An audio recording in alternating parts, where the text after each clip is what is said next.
You've made it, and we've made it to Cheltenham Week, and Johnny Dineen has made it to Cheltenham Week. Welcome along to Good Morning Cheltenham, and joining me to preview all the action for the week ahead, we have got a proper hardcore punting panel. Yes, we've got Matt Williams, we've got Johnny Dineen, we've got Paul Kealy, and we've got Tom Nugent from Paddy Power, who has some big news, ladies and gentlemen. If you are a Paddy Power customer, you could win lots of cash this morning. So stay tuned for that, because Finders Keepers is back. Paul Kealy, we've been here since yesterday and it has not stopped raining. Yeah, absolutely miserable day, wasn't it? Now, it wasn't really heavy rain, but it just drizzled all day long. Now, Cheltenham said they've had 11 mil throughout the whole day yesterday. The weather forecast now looks bad for Tuesday morning. I know Johnny said he was on a preview night last night with Fergal O'Brien, who said he walked it and it was softer than soft. I've had a little bit on 33s on heavy. I get this horrible feeling it's going to be soft, and then it'll change to heavy after race one, which would annoy the hell out of me. But I mean, it's going to be really testing on day one. I think it's going to be real hard work. So you're going to have to stay. Question marks about a couple of those in the later race. But yeah, very interesting stuff. But yeah, it was just a miserable, horrible day. There's no drying conditions. There's no wind or anything. So it's just wet, damp. It's going to be hard work. And of course, you're good friends with Tony Calvin as well, and you are very much on Weather Watch. Absolutely, yeah. He's probably a little bit more enthusiastic about it than I am, and I'm fairly enthusiastic about it. You spend ages watching it, but you look at these forecasts, and if you look 5 days in advance, you really might as well not bother. And I don't know why I do, because it changes so quickly. Absolutely. And on this couch, we've got two proper punters who, it's a big week for both. Matt Williams, welcome to the show. Great to have you back. Back by, well, I'm David, but anyway. Back by popular demand. After you made your star appearance at the Dublin Racing Festival, everybody wanted Matt Williams back. And here you are. Did the tip a winner up or something? I think you've won or two, yeah. Johnny got a few wrong and I got a few right. Yeah. Looking forward to the week. It's a big week for you, isn't it? Yeah, it is a big week. I'm going to go tomorrow, and then I'll be in the office betting and running for the rest of the week. But it is a big week. I'm excited about it. I mean, there's a lot of things wrong with Cheltenham, but now that we're close to it, I'm really excited. I can't wait. Johnny, how are you? Good, yeah, We're absolutely. all a bit worried about No, you. not at all. No. I just had a bit of a scope bad, I'd say. In human terms, it'd be bad scope, yeah. But I'm getting there now at the same time. If it was like a week later, I'd be 100% completely, but I'm fine as it is now. Well, I said to Matt Williams before we came on the show, if Cheltenham was next week and you had to do previews this week, you'd be a goner. I'd say you just I would. No, I would. Look, I spend a bit of time in the bed and that during the days and that kind of stuff. Yeah. I think we're all going to be sick next week. Yeah, exactly. You'll be all exactly. You'll be done in next week, and I'll be down in some place, Sedgefield or Taunton or something, betting away. Saying, "Are you okay, lads?" Yeah. Sorry about that. Yeah, so we've got a jam-packed show for you. As you can see from our running order, we're going to be talking to the lads about their best and worst punting moments at the Cheltenham Festival, and that is not to be missed, because these are great storytellers. We've got the fate of the favourites, all 28 favourites at the Cheltenham Festival. These boys here are going to tell you whether you should play them or lay them, all 28 favourites. And last but by no means least, we have got the panel's picks. Yes, we've got their nap, we've got their long shot, and we have got their lay of the Cheltenham Festival. So we're packing a lot into the next hour. Stay tuned, get your cornflakes, put on the kettle, and watch Good Morning Cheltenham. And the main reason you're watching, of course, is not to hear nonsense from us four. It's because Tom Nugent is on. And Tom, you're giving away €100,000 to Paddy Power customers and Finders Keepers. That's right, DJ. Finders Keepers is back. Paddy Power are putting a few quid into customers' accounts this morning, and I think we're going to get the first drop live here now. So there's going to be $5,000 in each of these 10 accounts right now, and all you have to do is log into your Paddy Power account. If the $5,000 is in your account, either have a small bet or withdraw it, and you get to keep the lot. But as you can see, the timer is ticking down. You've only got 15 minutes. If you don't log in and check your account, and it'll be gone and moved on. So if you find it, you get to keep it. If you don't find it, say la vie. Absolutely. Log on to your Paddy Power account. You never know what might be in there. Quick, log in quick. Remember your username and password.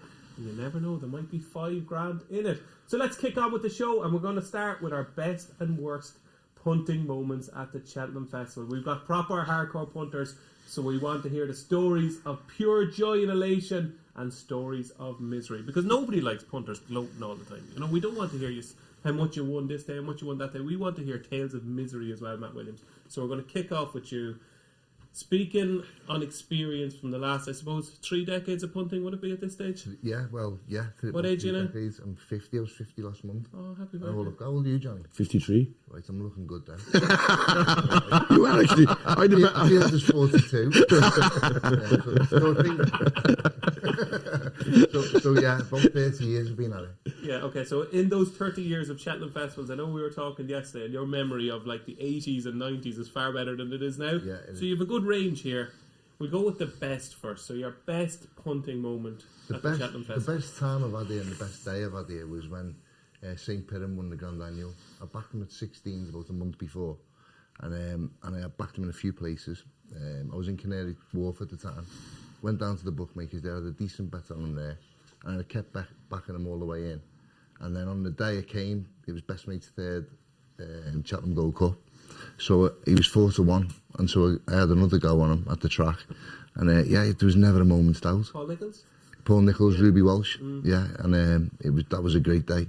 Obviously best mate, and yeah, so that was memorable. Yeah, it's great when you do find one that far out, and yeah, you can just follow it in. Yeah, they're always the best results when you get on one. Even if you bet one 5 minutes before the off and you see it through to the winning line, they're always the best results.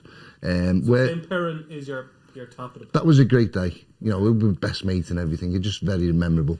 I've probably had better winning days here, but that was the most memorable for me. Now we want the misery. We want the one day you went home. You don't want disgusted. You don't want to hear this, but there hasn't been an absolute disaster. Masterminded wasn't. That was during the windy year when a loads races got put back to the Thursday. Yeah. So I laid Masterminded, and I laid him in the paper, and it was one of them where I just thought, this is a mistake, and I knew it. They were jumping off. I thought I shouldn't have done this because I didn't have enough running for me, and he was 3-1. You know what I mean? I've basically tipped up a long odds on loser, and that didn't feel good. And I can just remember that day being a grind, and it wasn't a good day for me. Yeah, but it wasn't a disaster.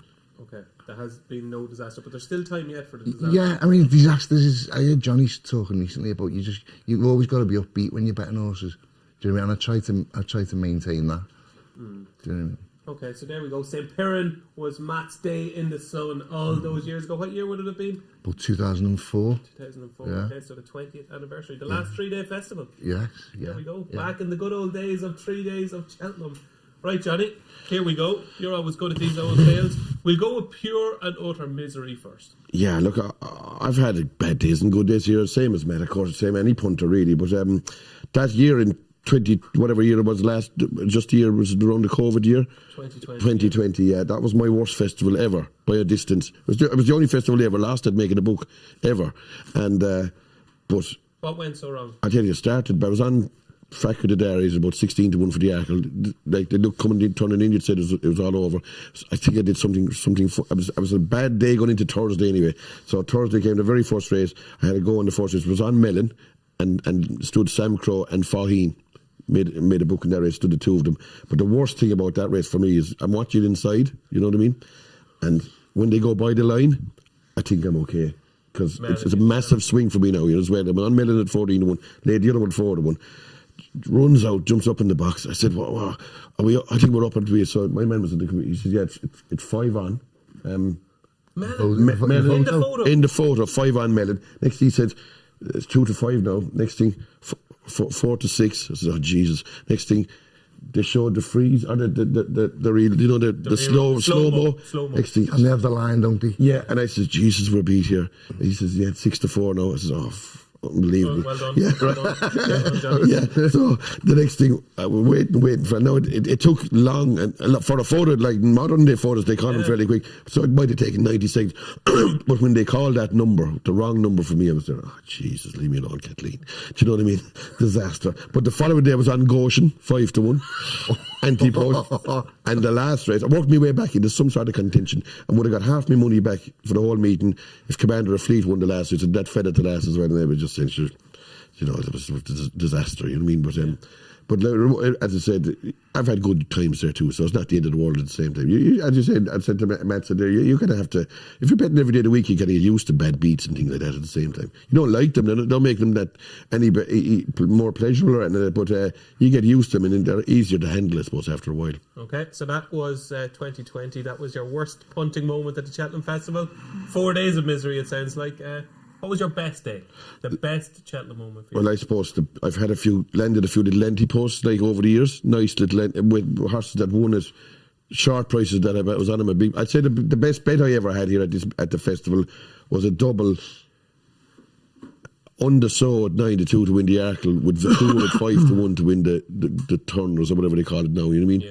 And I suppose with that feeling when your man threw that mighty leap at the last and under saw or on the other one, Vatur. Yeah.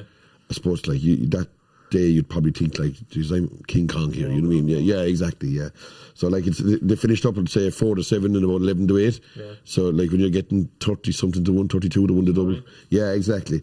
And I've had a few anti-post winners over here like presenting Percy 20 to 1 to win at 5-2, that kind of stuff. Yeah. So look, I'd say that was probably one of my better days. The best financial day I ever had was the day of the win, the day Denman won the Gold Cup. That was the best day I ever had anywhere. Yeah, so your worst festival was his best. There you go, yeah. That's worst day. That's exactly the way things go for different people at the same time. I think I enjoyed the misery more than the happiness there. Yeah, I know. Yeah, misery stories are always better. Tom Nugent, there's no misery about these people who are living. And I see Navan is there. My hometown of Navan, my former hometown, listen, shocking now. But Navan is on the screen, Tom Nugent. We've got some locations. It is indeed, yes. If you are living in any of these places and have a Paddy Power account, $5,000 could be sitting in there. Catterick, Garson, Navan, Killarney, Enniscorthy, Limerick, Dublin, Perth, Rochester, Wirral and Felixstowe.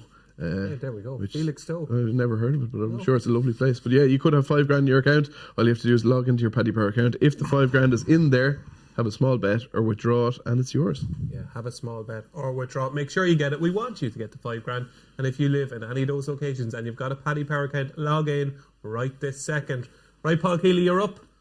I'm looking forward to this. We'll go with you. Have a nice big smile on your face, Dave. We'll go with the good one first. Your best the good festival one. Well, Matt was recalling 2004, and that was it for me as well. I mean, I cannot tell you going into the festival just how skint I was at the time. On the Tuesday, I had one anti-post bet to my name that was running, and about 20 quid in one account. The first tenner went from that one account, but the anti-post bet was well cheap at 16 to 1. So I thought, that's handy, I got some money to bet with. So I logged onto the account it was in and I withdrew it. And then it dawned on me that, hang on a minute, it takes 4 days to come back. Like, you know what I mean? It's not like it's automatic now. Like, you know, I've got a tenner.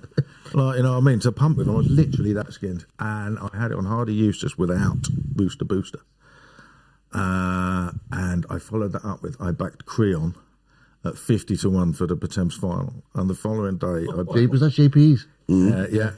Big white face. And the following day, I went to Cheltenham and I backed Fundamentalist, Tikram, and Total Enjoyment. And I was literally dripping with money for me back then. It was fantastic. You know, so yeah, I'll never have as good as that. All from a tenner, yeah, come from nowhere. There we go. What a story that is. That's what we like to hear. From a tenner to stardom. Okay, your worst festival. 10 years later, Grand Annual, next sensation. I had been telling everybody since January. This thing's an absolute certainty for them. Before you continue, we'll come back to next sensation in a moment. Tom, we've got some names. Yeah, we do have names, and DJ, we have a winner. You're joking. We do indeed. Deborah from the Wirral is a winner. So congratulations, Deborah. Yeah, and we've got other names up there: Pramita, Damien, Brian, Lisa, Samantha, Jade, Pauline, Lisa, and Colin. So if you know any of those names across those places, make sure you're telling them to log into their Paddy Power account. If you're watching, they might not be, so drop them a text, tell them to tune into the show and check their Paddy Power account. And just to narrow it down even further, it's Damien with an A. So it's Damien with an A. So if you're Damien with an A in Navan rather than an E, you could have $5,000 in your account. It's your dad's name, isn't it? No, it's Pat. But I know a few Damiens, and I know a few Damiens who spell their names wrong as well, with an IAN at the end. So there we go. So Damien and Navan, log in. Keel's next sensation. Next sensation, 2014 Grand Annual. From January onwards, I'd been telling everybody this was an absolute certainty for the Grand Annual. It might even win the champion chase next year. I was that convinced about it. You know, and every time I had an anti-post bet, I had a double with Next Sensation. Now, I had quite a good Cheltenham that year. I backed quite a few winners, but by the Friday, I had loads going on to Next Sensation. And what we normally do is we come Friday morning, we leave here, go straight down my local pub, Gandhi's in Morden, and there's a massive Paddy Pound next door. Now, I was that confident, I went next door and had some more on it, just so I'd have loads of cash on me for the evening. And there was a full start, and they were hanging around at the start for ages, and then when he went, he just bolted with Richard Johnson, and he was like 25 lengths clear going down the back. And he somehow managed to hold on for fourth. So I got plenty of place money, but he should have won. If he hadn't got carried away. And of course, 12 months later? 12 months later, he bolted up 16-1 off the same mark, and I backed him. But I mean, I remember Tony Calvin took a picture of me just sitting there with my head in my hands like that.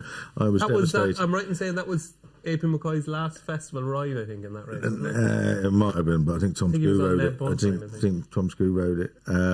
But yeah, I've never been so gutted. What was the Jamie Snowden horse you gave me for the... that was at Present View. That was a good day as well. Yeah, that was that year. Yeah, right. Yeah, and obviously Alaphilippe 2 years ago, that was bad enough because obviously I had been saying I really fancy this, and he got chinned on the line. I was watching it with you in the Pertemps final, and then we're back inside, and Matt Chapman, of all people, had backed Third Wind, and he was wandering around telling everybody how obvious it was. You know what I mean? And it just cost me a small fortune. Did he have those boots on? I was sitting beside he was very lucky to still be wearing a smile after seeing me, put it that way. Me and Keels were sitting beside each other in the first room, and Matt came in and gave it the big one. Come on, Keels. And like, Keels is obviously the nicest man in the world, right? And you could just see him gritting his teeth, and he was like, oh my God, if I wasn't so nice, he would have it. It wasn't a very pleasurable experience. It wasn't, though. No. That was Alaphilippe in the Pertemps final. And I'm going to spring this on you, Tom Nugent, because I didn't tell you this was coming, but you've had a few minutes to hear the lads' misery and glory. Your best and worst day at Cheltenham? Kind of flukes both ways. The good day was I was back in college 2013, and I was kind of having a beano, like I was one step away from walking on water when it came to punting at the time. I didn't have a clue what I was doing, but I was working out and had a great week. Rolled through to Friday at the Fox Hunters back to horse called Salsify. Jane Mangan went clear on Oscar Delta, and I said, Jesus, I'd rolled it all through. I said, it's dust, gone, good luck. And Jane Mangan got unseated on the flat, and away Coleman Sweeney and Salsify went up the hill, and that was an absolute fluke to go the right way. So that was a few short prices won that day as well, because I remember my own mother did a treble that day, and the last leg was Salsify.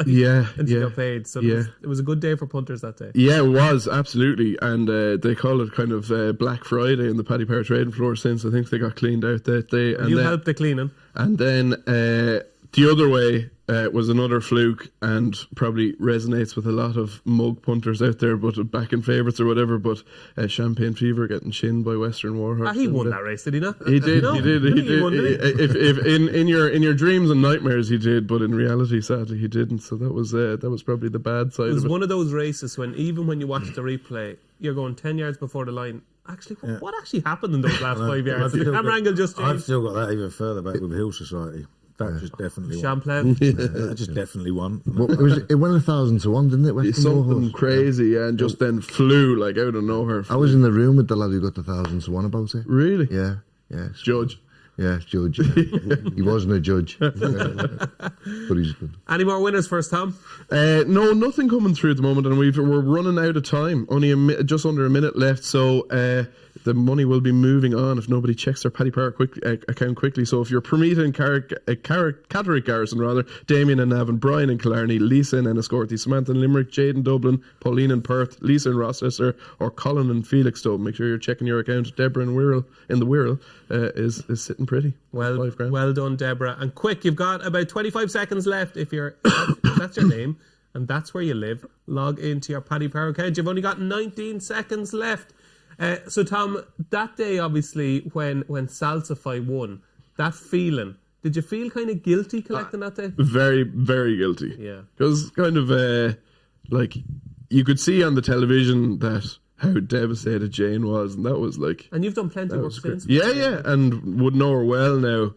And great girl, very intelligent, very well spoken, and a very talented rider.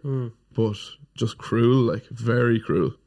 Absolutely. And we're going to get stuck in to the festival favourites in just one moment. But before we do that, ladies and gentlemen, Brian Cooper, what a jockey he was at the Cheltenham Festival, won the Gold Cup on Doncaster, of course, back in 2016, 8 years ago. God, we're getting old. Let's hear what he has to say. You taught me when I remember being young, once or twice I went by you, and he said, I'm gone in bet. And next thing he'd appear around with me outside down to the line again. And I remember one day in Galway, you said it, I was riding horse Tom Taft's, and I went by you, went to length up, and he said, go on, I'm gone. And next thing came around and bet me, chin me in the line. I said, I am never, ever, ever again listening to him in a race.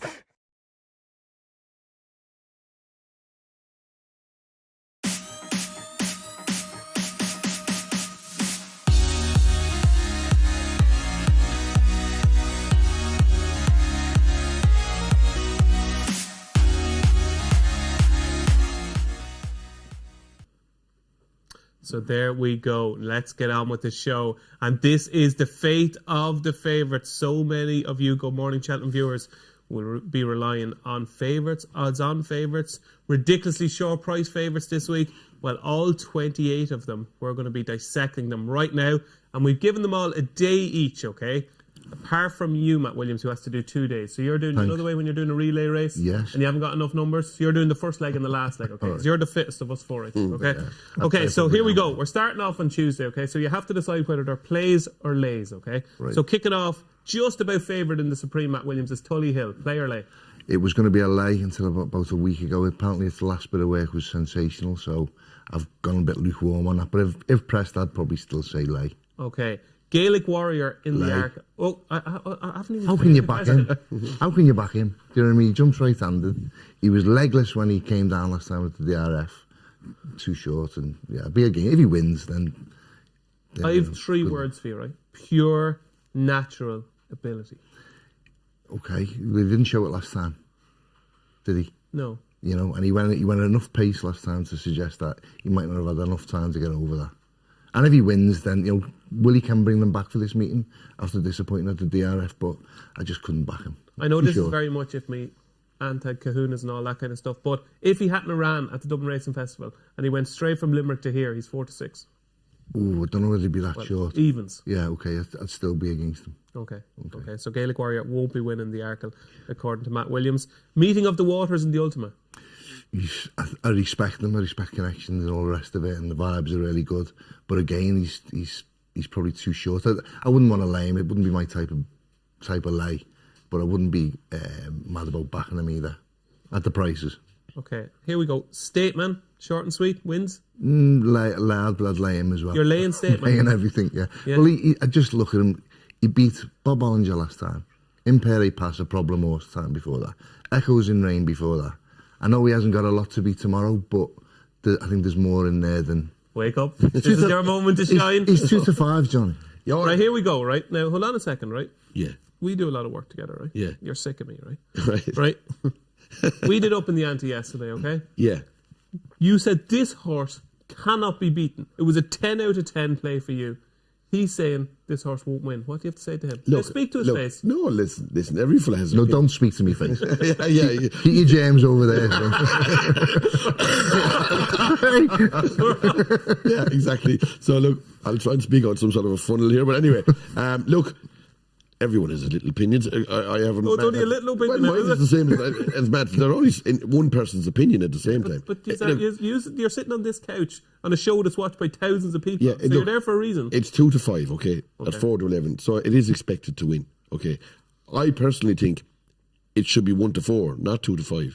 That's be my reading of it. I think it has nothing to. It only has to do what it's doing all along. Now horses are horses. You've seen the horses like Du Van Diffie decide getting beaten at very short prices. And like 4's on chances to get beaten on a regular enough basis, or 5-2 on chances either, probably even more so. But so look, I do think, and the one thing I do, a huge thing is in favour, is that a lot of these horses are running for places, so they won't even pester them. It's not like you have a thing like that's going to mess him up for maybe track position or anything like that. Or I can see him jumping every hurdle in front and making all the runs. Oh, you think he's going to make the running? Yeah, I do. Yeah, I do. I think You're not so sleepy as in there. not so sleepy. Would he be even able to go with state men? I don't know. Of course he will, yeah. Yeah, maybe, but he'd be second at the very least anyway, you know what I mean? Okay. But he's not going to get embroiled in a battle with. There's not going to be horses on either side of him and all that kind of stuff, you know what I mean? So, look, I do think he only has to do what he's doing all along. I think his last year's run would be good enough to win this. That's just what I was just about to ask you, because you don't think I he don't would think have finished in the first three this year or last year. Yeah. If Honeysuckle and Love Envoy would have run the champion hurdle, I think they would have finished in front of him, getting the allowance. And the way they ran in the mare's hurdle, I'm pretty sure about that. Yeah. Wow. So I couldn't put a 2 to 5 shot up this year, knowing and thinking that. I mean, he's a great horse and he's mopping up grade ones, but he's beating rubbish in those grade ones. But these are no better, they're not constitutional. Do you know what I mean? No, but my reading of it, and it's just my own point of view, is that I think this is a bigger certainty now than Constitution Hill was to beat state men. Wow. Oh, I don't. Yeah, well, there we disagreed in. Yeah. But look, as I said, it's 5-1. I think he should be shorter. I think there is such a thing as a good priced odds on chance, and I think this is one. Okay, and you don't. Exactly. What a game. But I do agree with Johnny that I'm not that price sensitive. I just think he's too short, and I want to be against him. Okay, so you're against State Man. Are you against Lossymouth in the Mare's Hurdle? This one's a bit more tricky. I am against her, but in running, I think she's got. What is she, 2's on? I think she's going to go. She's 8-13 now. Okay, well, I think she's going to get a lot shorter in running. She's one I'd want to take on in running. As soon as she comes off the bridle, she's going to have to win this on the bridle, I think. You know, and hopefully the jockeys are sensible enough to go a strong gallop, knowing that they've got something in behind that's going to be travelling all over them if they go a slow pace. Of course, if they do go a slow pace, you've got the chance of a pulling. I just think, she's one to get against in running. Lark in the Morning off a mark of 122 in the Boodles. I like Mulryan's other one, O's Party, yeah. You've been banging that drum for a while. Yeah, I have, yeah. It just looks a bit of a plot to me. Okay. First time out in Ireland, he finished second, then the rest of them I'm ignoring. And hoping he comes right back on it tomorrow. Okay, for Ricky Doyle. What a win that would be for Ricky. And finally, Corbett's Cross in the National Hunt Chase. Now, this is important to me, Matt Williams. I have no idea. I've never asked you about the horse in the race before. This is the first time I'll find out your opinion on Corbett's Cross, who was my banker at the festival. I'd be against it, but it wouldn't be a strong opinion. I don't think he's got a lot to beat. I like Embassy Gardens. I know Keels isn't that fussed on him for his own reasons, but I think he's classy. Well, Keels had a few glasses of wine last night, and it got to the stage where it went from being I don't think Embassy Gardens can win to that horse has absolutely no chance whatsoever. You are 100% against. Like, it's a 0 out of 10 for you. I'm against the pair of them, to be honest. I mean, I don't think Corbett's Cross jumps very well. Embassy Gardens got run away with in the Albert Bartlett last year. It was very free. And the two of them have got a first-time hood. How many times do you see a first-time hood in marathon chases? I can find evidence of one horse winning in the last 10 years over 3.25 miles or more in a chase. Now, don't get me wrong, there aren't many that do it. But, I mean, if you need a pacifier and you're going to go nearly 4 miles in a bog, then you're worried about staying, and I actually I could see any one of the other Mr. Vango's got a chance, hasn't he? When Mr. Vango isn't going to hang around, big price. Certainty. Did I get something wrong here? Are these off-level weights? Yeah, I know it's got loads to find and all that, but you get to the way it won last time. The way it won last time might have been a mark of 120, but the RPO we gave it 147. Yeah. The winning time was way faster than any other race on the card by an absolute country mile. And he isn't going to stop. And in fairness, it will be a fantastic story. It will be the story of the week of Mr. Vango. It'd be brilliant. But I mean, he's not the only one in there with ability. Okay, there we go. I mean, you got the first and second from the Reynolds down in there. They both play. Kilbeg King especially. I think you can get to Chip Heaven beat. That's what I'm going to be doing. So there we go. We've got no winning favourites on the first day of the Cheltenham Festival. They're all going to be beating the Garden Matt Williams. Can we do that again? Before we where the placement plays about 5, right? Before we get on to Johnny Dineen on the fate of the favourites on Wednesday, and I presume it's going to be a very different script for Johnny on Wednesday, we have another Finders Keepers drop. Tom? Yeah, another few quid, 50 grand across 10 accounts is now live. We have also left 500 quid in the previous accounts just to say thanks for coming. Just to let them know that they didn't win 5 grand, but here's a little present for Cheltenham. So there you go. If you're there, so there's another £5,000 across 10 accounts. Make sure you log into your Paddy Power account. If the £5,000 is there, small bet or withdraw it, and it's yours to keep. There we go. Finders keepers. That's what you do. You find it, you keep it. So if you've got a Paddy Power account, we've no locations yet, we've no name, so it could be you. This is when the dream is alive, ladies and gentlemen. So log in to your Paddy Power accounts for our final Finders Keepers drop of the day. Right, Johnny Dineen, we're on to Wednesday. Fate of the favourites, Ballyburn, Gallagher, Novice Hurl. Look, he's going to be short.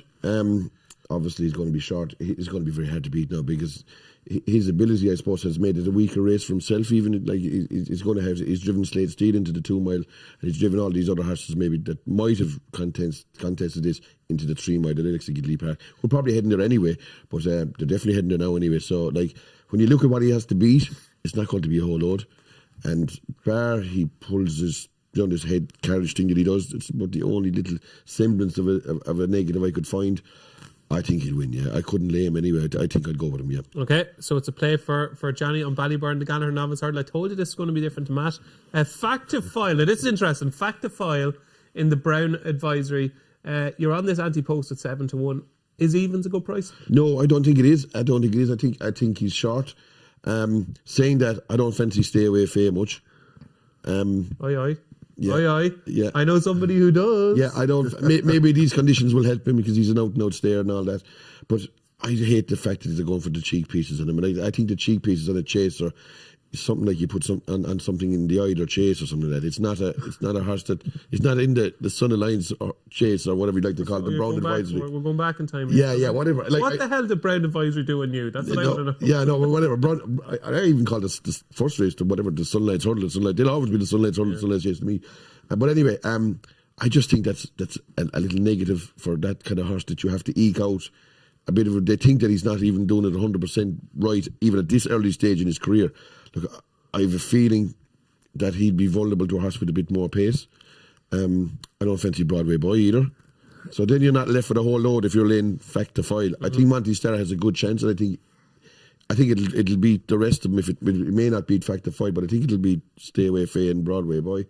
And I'm going to approach it that way. I'm going to back him without the favourite. I would be afraid of fact to file the way people are talking about him, but on strict form basis, I don't think he's entitled to be as short as he is. He has to get the trip as well here.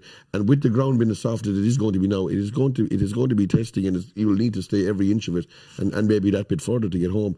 And for that reason, I wouldn't back him, but I wouldn't want to lay it either. It's very hard to ignore what people are saying about it. It's the next coming more or less, and it's as good a horse as they have and all this kind of stuff. So yeah, you did a preview of Tony Mullins who said he'd win this year's Gold Cup. Yeah, and I'd be like Ruby and all those fellas are on about it, and David Kate. No one seems to think it won't win from that stable, and they are really shouting the rooftops about it. For that reason, I don't really want to lay or play it. My play in the race will be Monty Star without the favourite. I think that is a chance of definitely beating the other two anyway. But fact to find, if you say to right now, would I later play it? I think I'd maybe back it. Okay. And just very quickly, very succinctly, you do not fancy Stay Away Faye? No, not really. No, I just think he's up against it. I do. Good. I do. That's what we like to hear, because later on the show, one member of our panel, it's his banker of the week, Stay Away Faye. So stay tuned for that. That is the Brown Advisory. Sam Majes in the Coral Cup, player lay. Oh, lay. I didn't fancy that at all. I lay and any 5-6 places I fancy that had no chance, that thing. That is Sam Majes. El Fabiolo in the Champion Chase. Look, with these conditions now, I maybe 3 days ago, I would have said maybe a chance laying it. Yeah. But like with the ground has probably gone for Edward Stone now. And I'd say even John Bond is probably best on better surface too. So like going from the front, you have a better chance of doing it on a quicker surface. It's harder to do it when the ground a bit slower. I think it gives the ones behind a better chance of lying up to you and maybe putting less pressure on your jumping. I think I'll nearly back El Fabiola now, to be honest. Manila Indo in the cross country. Manila Indo, at this stage, I think I'd be against it. Even though I put it up and up the ante, I think it's very short. And I do think, I never thought Manila Indo was a real mudlark either. You know what I mean? I think he's some of his best runs are on better ground. This sort of surface is going to bring Cocoa Beach into it even, and definitely Delta Work, maybe not Galvin. So you'd have two against them, and apparently the inside track is a swamp altogether. Do you know what I mean? So that's definitely a worry for Manila Indo, I think, and a huge worry for Galvin. I'd go lay there. Okay, Sant Walk in the Grand Annual. Saint Roy. Okay, fellas are saying it's a plot and all that. If that wins the Grand Annual. Here we go. There is a big claim coming here from Johnny. Right, here we go. So you like your forfeits, right? Yeah. So if that wins the Grand Annual, what are you going to do? I don't know. You're in your boxers next week already, right? So you can't do exactly, that. no. What will you do? I don't know exactly. You could think of something and I'll do it for you. I think that. Sounds like you won't have to do it. No. And you see it running in Leopardstown. I was happy to watch it because I was given a semblance of a chance in the race. Yeah.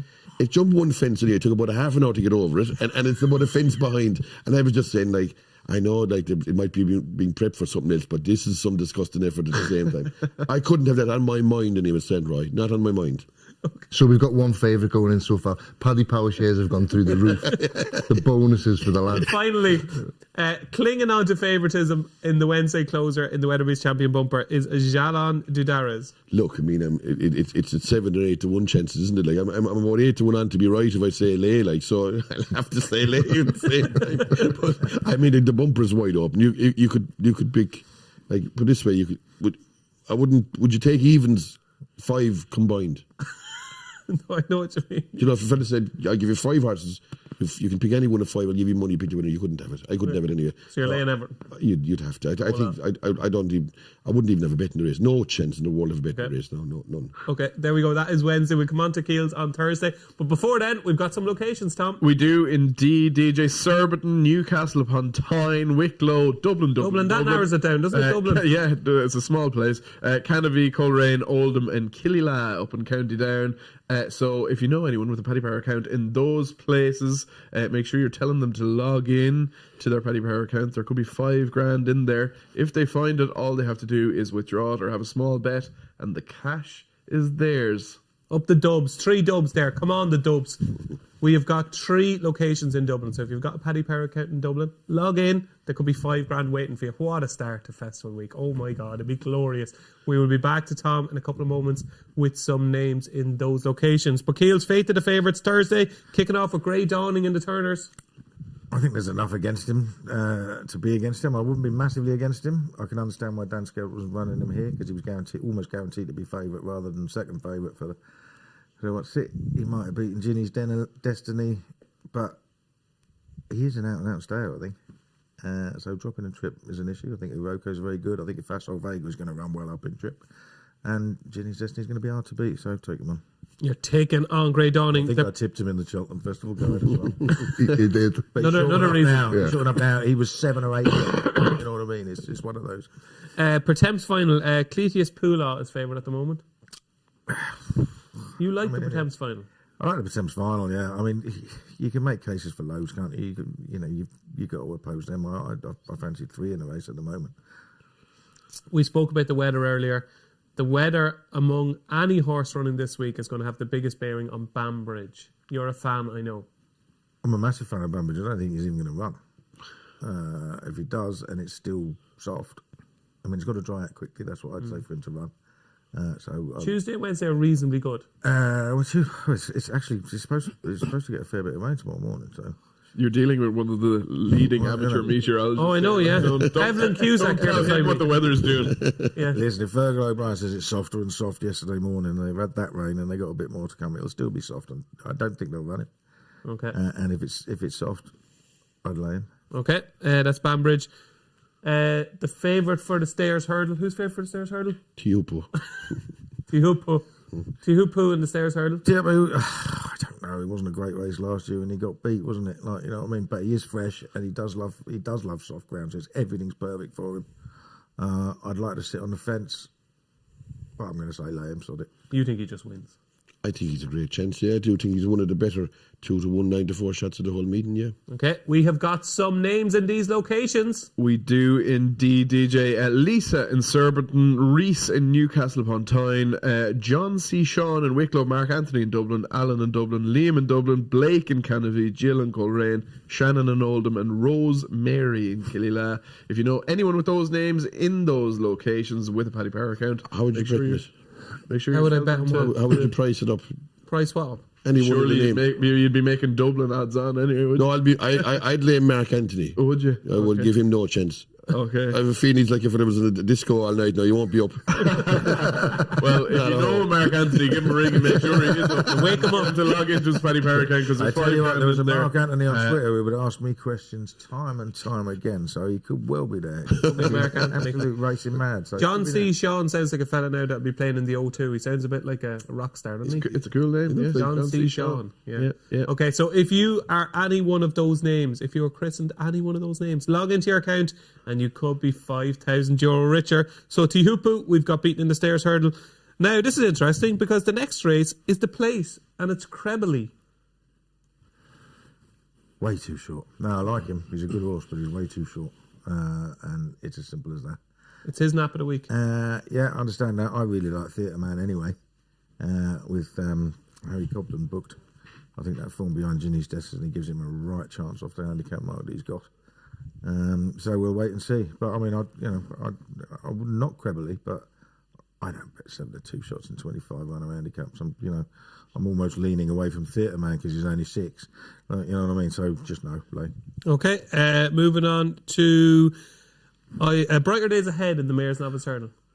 It's one of those. I was trying to make a case for others, but I mean, Gordon is just absolutely convinced he's one of the best he's ever had, and he's had some good mares.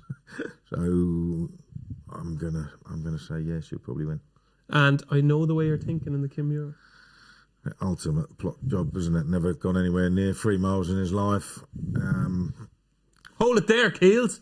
Hold the front page. We have got a winner in Coleraine. Yes, Jill is a winner in Coleraine. They'll be dancing at the crossroads in Coleraine this afternoon because, Jill, you've bagged $5,000 courtesy of the good people down at Paddy Power. There still is just over 3 minutes left for Lisa and Surbiton, Reese and Newcastle upon Tyne, John C. Sean and Wicklow, Mark Anthony in Dublin, who might be up or might not, Alan in Dublin, Liam in Dublin, Blake in Canavee, Shannon in Oldham, and Rose Mary in Kealy, lad. There's $5,000 in your Paddy Power account. Make sure you're logging in and checking if it's there. If you find it, just have a small bet or withdraw it, and you get to keep it. It's all. We need one more.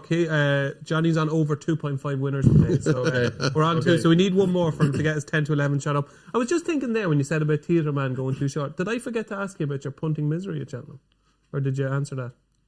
Yeah, that was Next sensation. Oh, it was Next Sensation, yeah. Because I know you did speak to us before the show, and you said you've had two. Well, you've had 2 short-priced bets at Cheltenham, and they were both beaten. I was trying to remember the one that made me most miserable, and that was but I did, and that was Next Sensation. I have had 2 short price bets at Cheltenham in my life. One of them was Casbar Bliss for the Stayers Hurdle, and I spent ages calling the jockey all sorts. But then the winner turned out to be Big Bucks, who didn't lose for another 3 years. So I think I might have to forgive him that. And the other one was Sides in Europe in the Champion Chase when he got beat by Finian's Rainbow. And again, I was making excuses like they had to go round the last fence and all that. But I watched the replay the other day. Finian's Rainbow won pretty easily, didn't he, really? So they were 2. They're the only 2 short price bets I've ever had at Cheltenham, and I'll never have another one. You have more news for us, Tom? Well, Johnny Dineen, congratulations. You've got the 2.5 up with. The graphic is on the way. No, But Rosemary in I knew Rosemary would be up. She's done the business for Johnny Dineen. Yeah. He's found his lucky telly. There it is. And, so congratulations to Rosemary, who's bagged $5,000 for herself. There's just under 90 seconds to go in Finders Keepers, so make sure you're logging in, checking your accounts. If you're finding these names and these locations, there could be $5,000 in your account. Oh, here we go. We have another one. No, we don't. That's just Rosemary. Rosemary, Sorry. yeah. That was another one. I got excited there, so I did. There we go. 3 winners on Monday. What a start to the week. You were laying. I know the way you're thinking, yeah. Just on price, yeah. I think it's short enough. It wouldn't surprise me. I mean, it's the ultimate plot race for an Irish handicap chaser, isn't it? Am I right? Am I right? Is that the one? Is it? Am I right? See, I was looking at Cool Survivor. What do you think of that? No, am I right? Am I right? If it dries out. Okay. I need it to dry out, though. There we go. It's not going though, is it? We'll see. We'll see. Okay, that is Thursday. Moving on to Friday. Back to you. Last leg of the relay, Matt Williams. Sergino in the Triumph Hurdle. Back, Bethan. Really? Yeah. Your price favourite, and you're back in Sergino? Yes, yeah. I mean, he just looks like a wonder horse to me. I mean, Kenton, first time on Boxing Day, I think it was. He was a bit rusty at his obstacles, and then you've obviously got loads of school into him, and then he's come to Cheltenham on Trials Day, and I thought that was a great performance. But that road was just left. He's a monster. Yeah. King of Kingsfield in the County Hurdle. Just because I mean, as Johnny said before, do you know what I mean? He's just you got so many running for you. reading Tommy wrong in the Albert Bartlett? This is a difficult one. I think he's going to be. I think his form's good enough to make him a play. Yeah. Okay. Probably. I wouldn't want to lay him. Okay. Reading Tommy wrong. You're with Gallop in the shop. Lay. Oh, Just lay him. Yeah. It's too short. I can see it being a. I can just see him getting beat. He's put 2 big performances up. I think from to go and do another one, I think he's shown in the past he's vulnerable. He's not. I love the fact he can get beat. You know what I mean? I love that fact about him. But I just think there's enough in there against him at the prices. okay. We get him beat. You agree? Yeah, I do. Yeah, look, I do. I mean, I think the way I look at it is, you put Gallop in the champ there, 1, and you put the other 12, and you say, which do you want to go for? Yeah, you go to 12. Yeah, Yeah. I think so, yeah. It's on the line in the Hunter's Chase. I'd be against him because I'd be against him pre-race because I know he's going to trade a lot bigger than running. He's a bit of a pig. Do you know what I mean? He comes off the bridle, runs on. Do you know what I mean? He's one of them. He's going to trade big in running. Yeah. Okay. It's on the line. Your banker of the week, Johnny Dineen. Oh. Is he Yeah. is he strong up at the head of the market? He's Yeah, he's 15 to 8 now. strength now. Yeah. He's going to be 2-1 max, I'd say. Yeah. We're nearly there. Fate of the favourites is nearly finished. Dino Blue in the Mayor's Chase. Tough one again. I'd probably. I think she's most likely winning the race, but she's another one a bit like Lossiemouth.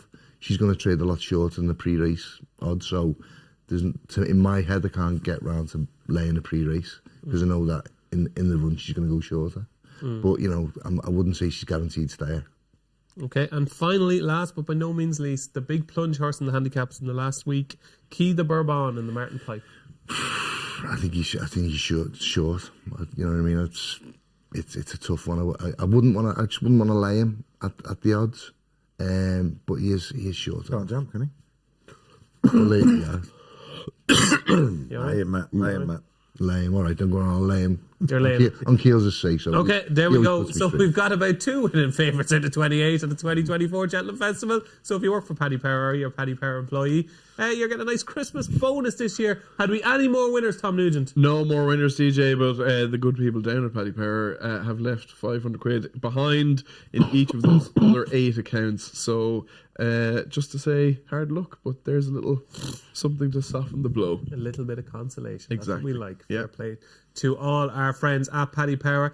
And Tom, you're back with us this week, and we're going to have loads more Finders Keepers. We will indeed, yeah. Looking forward to it here the next few mornings anyway, definitely. So, looking forward to it. It's a nice way to kick off each day of the festival. Absolutely. And what I should have said earlier on the show, when you heard Brian Cooper talking about his Cheltenham Festival memories, you can watch Brian Cooper in full on Paddy Power's YouTube channel where he does his Cheltenham Rewind. And I have to say, of all the things Paddy Power does, I think the Cheltenham... Are you all right, Johnny? Yeah. I'm a bit worried about you.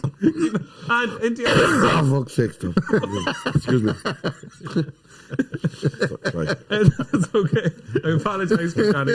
He's had a long week, okay? He's had a long week. But there you go. I was just saying that the Rewind series on Paddy Power is excellent, and the latest one with Brian Cooper is absolutely fantastic. Matt is gone. Are you gone, Matt? Well, I will be gone. I'm definitely got COVID. Definitely. It's all right, Johnny. You're nearly there. You're nearly there. There we go. That is the fate of the favourites at the Cheltenham Festival. And now, ladies and gentlemen, is the all-important panel's picks. Yes, we're going to get the lads' nap. We're going to get the lads' lay of the meeting, and we're going to get their long shots. So here we go. This is the graphic that's going to be shown, on Friday evening. When people are looking back. And when you're on the show next year, this is what's going to be shown. So this is the... I like that. Yeah. Good, isn't it? Accountability. Bit of accountability. And Matt, we're going to start with you, okay? Yeah. So, what is Matt Williams' strongest fancy of the entire week? The one horse that you cannot contemplate defeat for and won't hear tell of him being beaten. That's a bit of a strong intro to anything. Well, I led you in for a reason here. I'll take it. All right, I've got to go with Stay Away Faye. I just look at that race. I'm against Factor Foul, so it's a bit of a double whammy race for me, which I love. I mean, I just don't fancy the favourite, so I look beyond them, and I just keep coming to Stay Away Faye. He's a festival winner. I love the trainer at preparing these horses. I don't mind the cheek pieces. He does give the impression that he is a bit lazy, but what are you nodding along for? You spent 5 minutes telling us he couldn't win. I agree with that. He is lazy horse. He is a lazy horse, no doubt. But I just of all them positives, you're disagreeing with the one. Yeah, no. Look, I can see how people fancy it. Of course, I can. I mean, like, I get races wrong every quarter of an hour. You know what I mean? So like, it's nothing new that if I don't fancy a horse and he can win, so of course he can win. It's no problem getting stuff wrong. It doesn't bother me in this life. Yeah, and if somebody else fancies it, doesn't bother me either. Do you know what I mean? That kind of way. Well, the good thing is that one of you is going to be right and one of you is going to be wrong here. Exactly. Yeah, exactly. So stay away from. And the one thing about stay away from that I like, and I know Johnny, you think he might be too slow, but he wants it. Like even nothing really went right for him in the Cotswold Chase, but he still wanted it after the last. I know he was disappointing, but he still wanted it. Yeah, I mean, I thought it was a brave shout for Nicholas to go there with him. But one thing I'm also sure about is he wouldn't have been 100% that day. Do you know, Nicholas you've seen it with January, stage star in the handicap on New Year's Day. You'll have him right for this. Okay, so Matt Williams' banker, as you can see on the screens, is Stay Away Faye in the Brown Advisory, and he is a hugely successful punter who's made his money by getting stuff like the Brown Advisory right. The Bookie Basher, the one horse at a big price that's going to take the layers down, Matt Williams. I fancy this as much as I fancy Stay Away Faye, and it's 20-1. So Lynn Marlos, he won the Hennessy off 146. He's off 142 here. He's running a Pertemps qualifier. Dan Skelton's a master at preparing handicappers for. I mean, he's getting a name for 2 mile handicap hurdlers. He hasn't got a lot of staying hurdlers. So this lad, I think he's like. I feel the same about him as I did about, his better 2 mile handicap hurdlers. The one in the back fair, the finished second, I really fancied that. Sword, yeah. But so he ran at Ascot over 2 mile 3. It's just got the look of a plot, and he's a big price. I mean, what price is he? He's 20-1. Wow. Yeah, I think he won't be in about 5 minutes. I'd say by the sound of things. No. Well, he shouldn't be. He's a big price. So the Bookie Batcher is Le Milos in the Pertemps final on Thursday. It's at 2:10. And the booby prize goes to? Factor File. Factor File is your lay of the meeting. Yeah, I just think he's too short. I don't think he's going to stay. I love the horse, but I see him as a Ryanair horse next year, not a Gold Cup horse. I mean, he's running in the Brown Advisory. He's got to go further again in the Gold Cup. I couldn't have him at all for the Gold Cup next year. Okay. Even if he wins this, I'll be stronger against him for the Gold Cup next year. So Tony Mullins, who's watching this, thinks he'll win this year's Gold Cup and next year's Gold Cup and the Gold Cup after that. What do you say to that? Tony Mullins, he's a fair way behind me in terms of getting things right.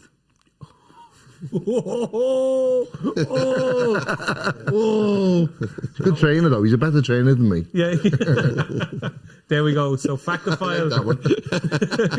You're a bit late to that one, Johnny. No, I was thinking what he was saying actually. He was just knocking the snot to the back of his throat. So the lay of the meeting, the booby prize goes to Factor File in the Brown Advisory. Those are Matt Williams' big selections for this week's Cheltenham Festival. Over to you, Johnny Dineen, and your banker of the meeting is It's on the Line in the Hunter's Chase. Yeah, I'll go with It's on the Line. I think you're getting like 2-1 in probably. I think it's only not many horses can win, and I think the ground is everything coming in his favour now. The stiffer the test it is, the better his chance. You've Derek O'Connor riding it. You've Emmett Mullins. Like that's another thing that's not even factored into this race. You have a grade A listed trainer training against half farmers over here anyway for starters. You know what I mean? Like hunter chasemen, they're not really like professional trainers. There's a huge gap between a fella that trains 10-pointer pointers and someone like Emmett Mullins who can train like who's like winning Grand Nationals and like Noble Yates, Corbus, them kind of horses. Like it's more or less Willie Mullins train. There's no difference really as such. Like so, like I don't know. I think that's a huge asset. The jockey, everything in his favour. I just think it'll win. I do. Okay, the Bookie Basher for Johnny. Now Johnny is not a fella that really likes big prices. He doesn't really go kind of 20s, 33s, 100-1. My banker was a bigger price. Yeah. So Johnny's Bookie Basher is in the Boodles. Yeah. It is Melantino, who I have to say, I've never heard you so strong on a horse that's more than 3 or 4-1. Like, this is extraordinary stuff that you're coming out. Yeah, I like Melantino, and I think the ground is absolutely 100% right for it now. And that will help it immensely. The slower the ground, the better chance he has. And it could knock out a share of these flatbed horses in a race like this. The Boodles is normally like heads next, but with this ground, it might spread them out a bit, and that'll give him a chance. I just think that it's a big field, and you need to get off to a good start and all that. But he's really clean jumper. He's form tied in with Sergino. Got dropped £10 for 0. He's down to 126 now. I did give him a chance of 136 on my 126. Wow. And like as I said to you the other day, I'd never had a bet in the Boodles in my life. Definitely never ever had a bet in this race. But I'm going for this fella, and I'm going for the strong too. You're going for the strong, and of all your you've quite a collection of good quotes over the last year or 2 years. But I thought one of your best ones was that you wouldn't be able to pick the winner of the Boodles, even if they were coming down to the last. Yeah, and not normally. It's 4 and 5 across the track jumping the last, that kind of stuff. But there won't be tomorrow. Well, I'm hoping put it this way, there could well be tomorrow. But I can see this for the finishing strong in if he's still there at the last. That is, I'd be just more worried about getting no pace. But if he is able to hang on to them, I'd fancy to be finishing the best of all. Yeah. So the Bookie Basher, the big 8-1 at 8-1 Milantino for the Boodles is Johnny Dineen's Bookie Basher, and the booby prize. It could have been found at 50, who I know you don't fancy at all in the Arkle, but your lay of the week is Galloping the Champ. Yeah, Take I just think so. Look, I mean, I think there's a good fatigue against it. It's been to a lot of big wars at this stage. You know what I mean? It's been to these grade ones are not easy won, and they have to take something out of horses. And he's had an extra run this year, and it's like, okay, if he runs the way he runs at Christmas, at Leopardstown, he will win. But I don't think he can perform to 94 or 5% and win. Expect to win. You know what I mean? People think that if he turns up in any shape or form, he'll win this race. He won't. I don't think he will anyway. I don't think there's that much of a gap between him and fast or slow. I think it's 3-2 to him, and 3-2 to Galloping the Champ over fast or slow. He's shown he's vulnerable. He can be beaten. I just, as I said, do you put one horse on one table and you put 12 on the other, and you say which do you want to go for? Do you want to take these 12 against one horse? I'd be taking the 12 all day long anyway. Okay, so Johnny Dineen's booby prize, his lay of the week is Galloping the Champs. In the big one, the Cheltenham Gold Cup at 3:30 on Friday. Keels, you're up. Banker of the week is Liberty Hunter in the Grand Annual. Only a 24-runner handicap chase. I absolutely love this horse. Yeah. I think Matata is a good horse and is going to run well in the Arkle. He had a bad back and got beat by JPR. Got beat a length by JPR1 the other day. But Liberty Hunter left him for dead after the last at Cheltenham the time before. I know he's getting a bit of weight, but he only went up a little bit. He's been kept fresh for this. Harry Cobden's been booked. He'll love the ground. He will see it out really strongly. And if he puts in a clean round of jumping, he'll win. If he puts in a clear round of jumping, he will win. That is Liberty Hunter. A great case, well made by Paul Kealy in the Grand Annual. Your Bookie Basher. Well, it's funny because my Bookie Basher's in a race in which I really fancy one others, because I think Built by Ballymore is going to take some beating. But Bally Adams got some interest in Cheltenham form, hasn't he? He was second in Supreme. He's been fifth in 2 county hurdles, staying on each time. He didn't have travel behind Irish Point either. Absolutely, yeah. Well, he's in, you know what I mean. He's obviously he's had the pace for 2 mile for ages, and when he went behind Irish Point, it was 3 mile, and he didn't get home. You know, and he was still in the stayers the other day, wasn't he? But he has to come here. 2 mile 5. It'd be the first time he goes to Cheltenham Fresh as well. I think that could be interesting, and he's still going to be travelling at the last for sure. And the booby prize goes to Embassy Gardens. Embassy Gardens. Keen horse in a first time herd, going nearly 4 miles. Has to win on the bridle. The moment he feels the whip, his head will go up in the air. His tail will be doing windmills. I can't have him at all. And you can. I think he's got a chance, yeah.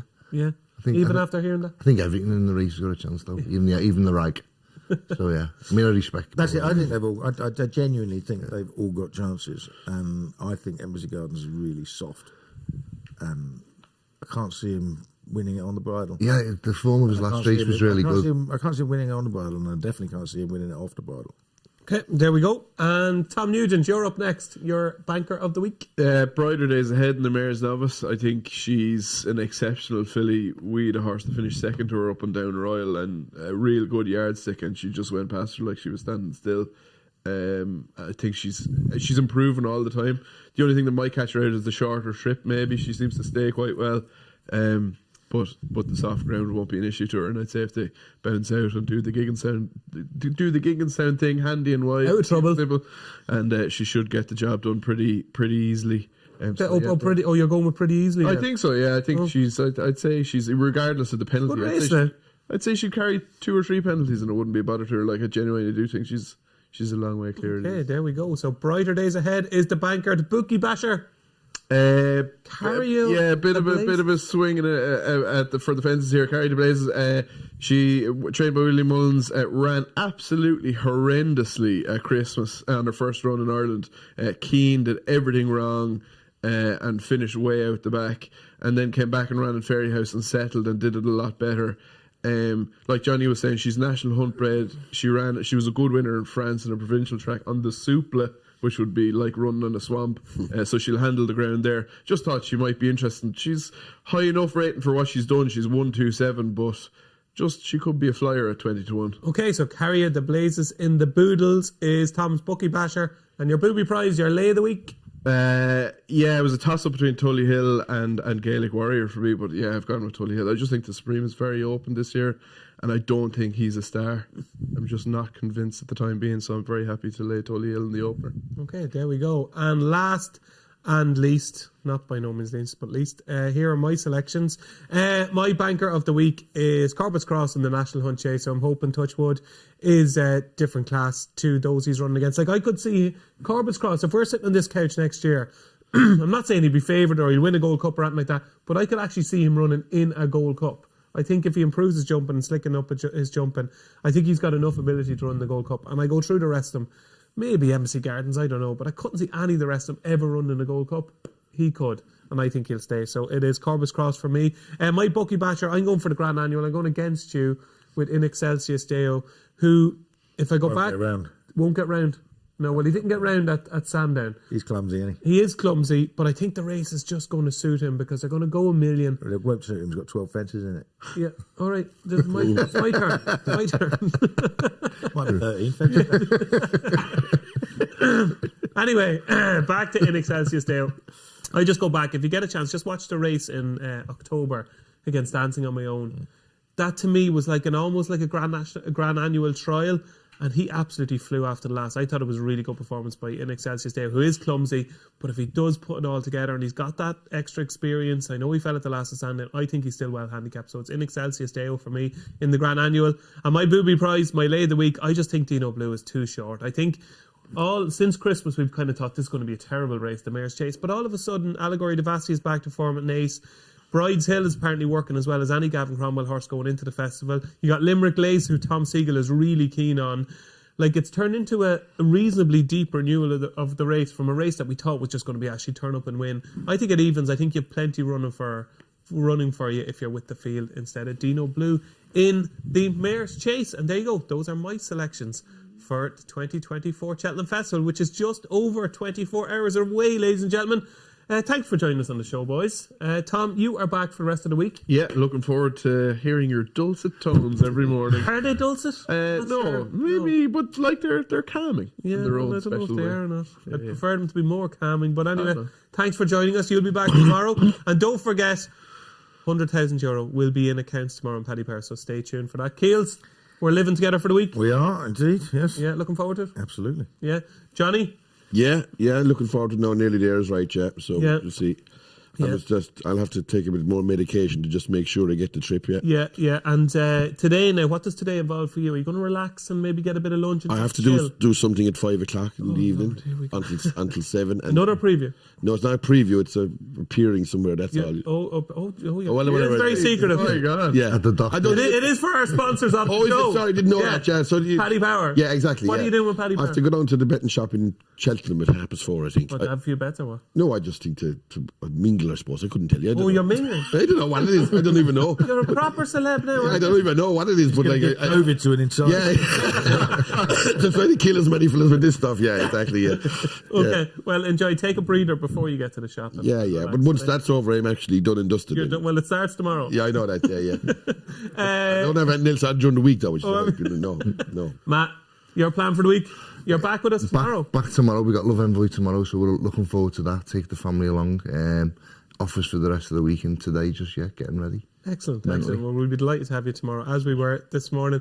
That is it for our look ahead to the Cheltenham Festival. It's our day one preview, kind of, because obviously day one is tomorrow. But we're going to be back with you on Good Morning Cheltenham every day of the Cheltenham Festival. 8:30, set your alarm. You'll be up well before then anyway. Have your breakfast with us all week here on Good Morning Cheltenham. My thanks to Tom Nugent, to Paul Kealy, to Johnny Dineen, to Matt Williams, and I've been David Jennings. So thanks for watching Good Morning Cheltenham. Join us tomorrow at 8:30.